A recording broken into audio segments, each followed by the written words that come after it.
अध्याय 10 मूर्ख जुआन। पाठ की तैयारी। चुटकुला सुनाइए। किसी की बेवकूफी का चुटकुला सुनाइए। आप चाहें तो ऐसा कोई किस्सा भी सुना सकते हैं। क्या है पिटारे में? माँ ने जुआन को सामान लेने के लिए बाजार भेजा। जुआन ने क्या क्या खरीदा, वह रास्ते में क्यों रुक गया, घर लौटने पर क्या हुआ, यह सब जानने के लिए आइए यह मजेदार कहानी पढ़ें। किसी गांव में जुआन नाम का लड़का रहता था। वह हर दिन कोई ना कोई ऐसा काम करता था कि माँ के लिए मुसीबत खड़ी हो जाती थी। वह आलसी भी बहुत था। उसका काम था बस खेलना, खाना और आराम करना। एक दिन उसने सुबह का नाश्ता किया और घर के बाहर इमली के पेड़ के नीचे लेट गया। धूप तेज थी, इसलिए उसने चेहरे पर हैट रख लिया। जल्दी ही उसे नींद आ गई। दोपहर होने पर माँ ने उसे आवाज दी। माँ को बाजार से सामान मंगवाना था।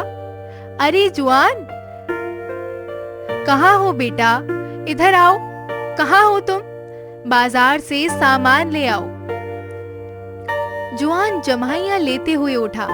उसने आंखें मली, फिर आलस्य के साथ अंगड़ाई ली। माँ दरवाजे पर खड़ी थी। माँ ने कहा, चलो उठो, बाजार से 1 किलो नमक और 5 जिंदा केकड़े खरीद लाओ। रास्ते में खेलने मत लग जाना। मुझे खाना पकाना है, जल्दी घर लौटना। खबरदार, जो इस बार कोई गड़बड़ की। माँ से पैसे और थैला लेकर जुआन बाजार की ओर चल पड़ा। बाजार में एक बूढ़ी औरत केकड़े बेच रही थी।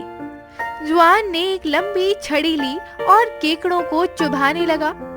औरत चिल्लाई, ए लड़के, मेरे केकड़ों के साथ क्या कर रहा है? मैं देख रहा हूँ कि ये जिंदा है या नहीं। मुझे बड़े बड़े 5 केकड़े दे दो। जुआन बोला। बुढ़िया को गुस्सा तो बहुत आया, पर उसने जुआन को केकड़े दे दिए। केकड़े खरीदकर जुआन नमक वाले के पास पहुंचा।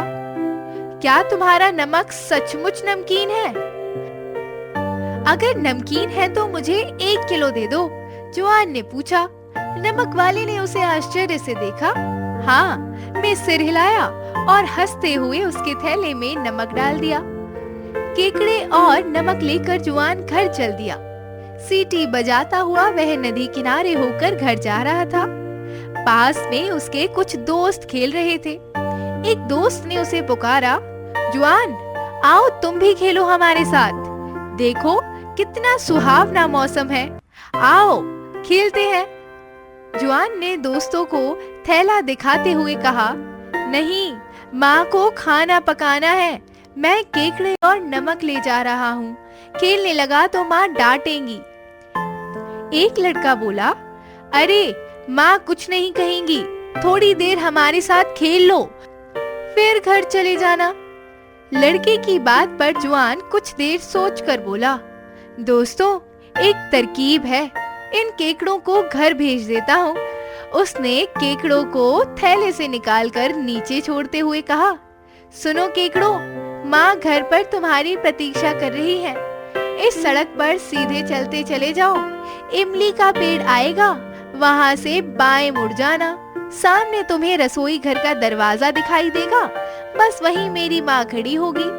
जाओ, जल्दी जाओ, वरना माँ मुझे डांटेंगी। मैं अभी आता हूँ। अब जुआन नमक रखने के लिए जगह ढूंढने लगा। उसने चारों ओर नजर दौड़ाई, फिर उसने नमक को नदी में सूखी जगह पर रख दिया। नदी का पानी वहाँ से थोड़ी दूर था। हाँ, नमक के लिए यह जगह ठीक है, यहाँ से कोई चुरा भी नहीं पाएगा। फिर जुआन नदी किनारे दोस्तों के साथ खेलने लगा। वह दिन भर दोस्तों के साथ खूब खेलता रहा। उसने खूब धमा चौकड़ी मचाई। जब सूरज डूबने लगा तो उसे घर की याद आई। वह थैला उठाने गया। थैला खाली था, उसमें से नमक गायब था। वह लड़कों की ओर देखकर जोर से चिल्लाया, अरे मेरा नमक कौन चुरा ले गया? जुआन, तुम पूरे शेख चिल्ली हो, भला नमक भी कोई नदी में रखता है? एक लड़के ने हंसते हुए कहा। फिर सब लड़के जुआन की मूर्खता पर खिलखिला पड़े। माँ मुझे बहुत डांटेंगी, जुआन रुआसा होकर बोला। उसने खाली थैला उठाया और दुखी मन से घर की ओर चल दिया। माँ इमली के पेड़ के नीचे जुआन का इंतजार कर रही थी। जैसे ही जुआन वहां पहुंचा, माँ ने चिल्लाते हुए कहा, कोई जवाब है तुम्हारे पास? अब आज भूखे रहना। जुआन रुआसे स्वर में भोलेपन से बोला, माँ नमक कोई चुरा कर ले गया। माँ को बहुत क्रोध आ रहा था। चुरा लिया? क्या मतलब? हाँ सच में नमक किसी ने चुरा लिया, जुआन ने कहा। तुमने नमक कहाँ रखा था? माँ ने पूछा। नदी में, जुआन बोला।